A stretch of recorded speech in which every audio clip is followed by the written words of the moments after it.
locally. City bragging lights on the line as the Aztecs welcome the Toreros at Tony Gwynn Stadium. Game time temps in the low 50s, bottom of 9. Grant Mayu delivers a 2-out single to score Matt Rudick. We're tied at 2. We pick it up, top of 10 now. Dante Gutierrez delivers the game-winning RBI. Jay Schuler scores the game-winning run, the final 3-2. Now, during the game, KUSI interviewed Rich Hill and asked him how he competes with his counterpart, Mark Martinez, when they're recruiting the same kid. How do you sell a USD over SDSU? You both have great facilities. You both have great coaching staffs. It's better uniforms and a better color scheme. Come on, man. We got that Columbia blue and navy blue thing going on here.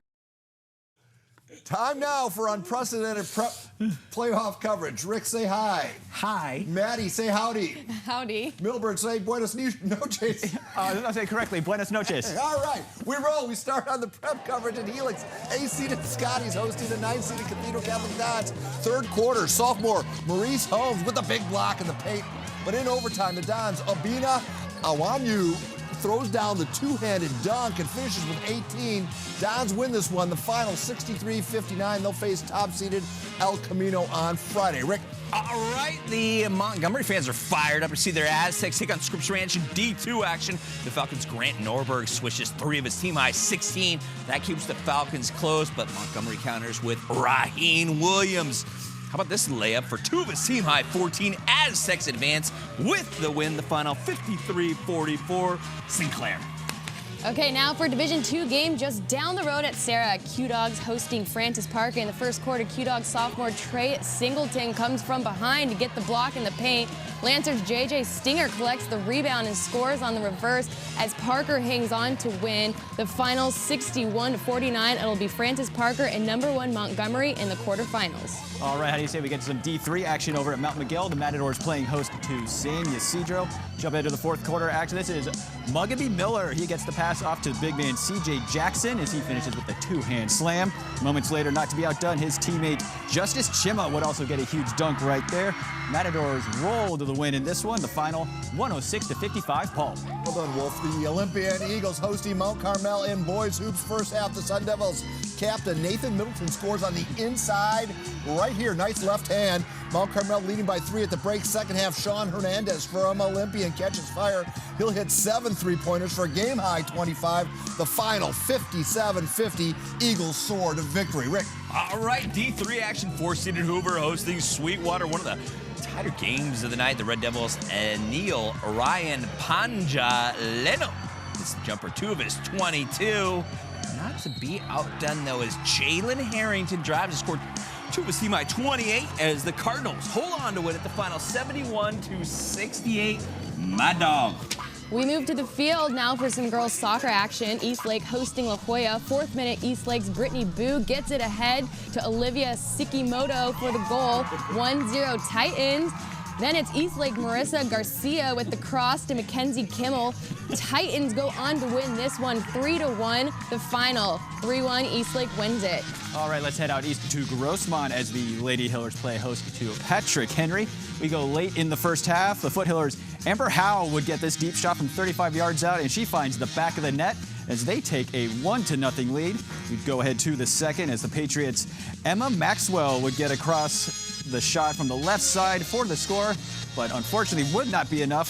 Foothillers hold on to win this one by a final of 2-1.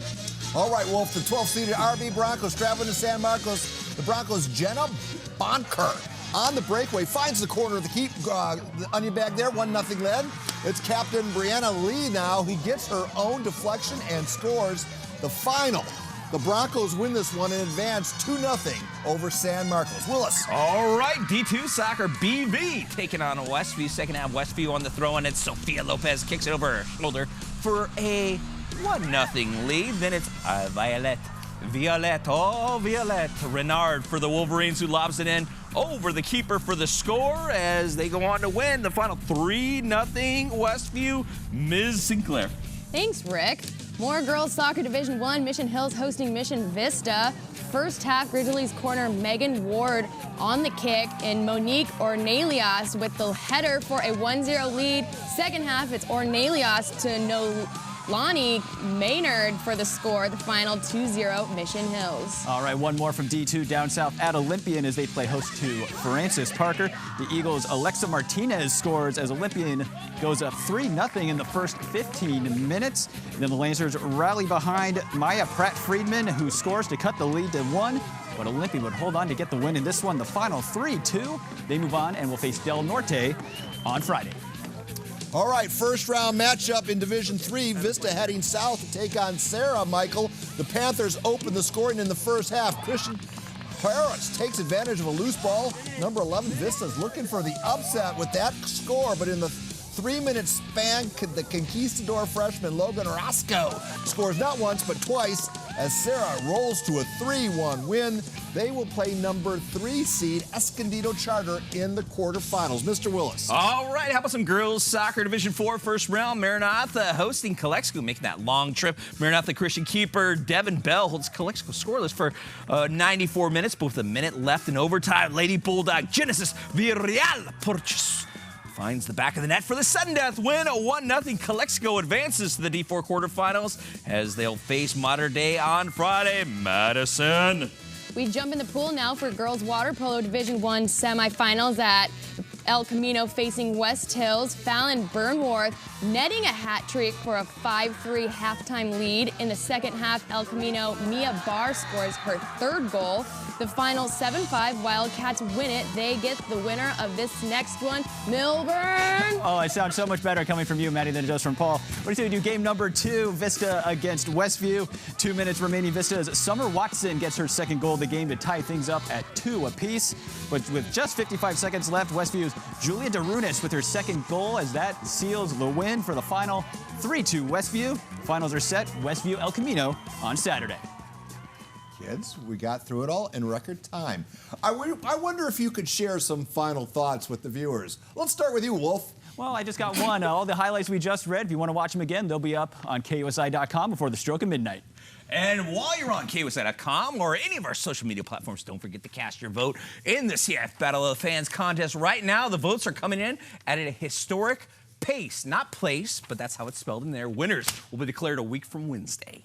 And don't miss part 2 of Matt Gilson's Pigskin and Pyramids. Coming up at 11, Matt finishes telling us the story of Stars and Stripes' road trip to Mexico City for the 4th annual America's Bowl. If part 2 is as good as part 1, then it is definitely must-see TV. All right, Maddie Sinclair, thank you very much for that. We're going to take a quick break, but when we come back, Louisville gets stripped and the agony of defeat in South Korea. The ASR is coming right back.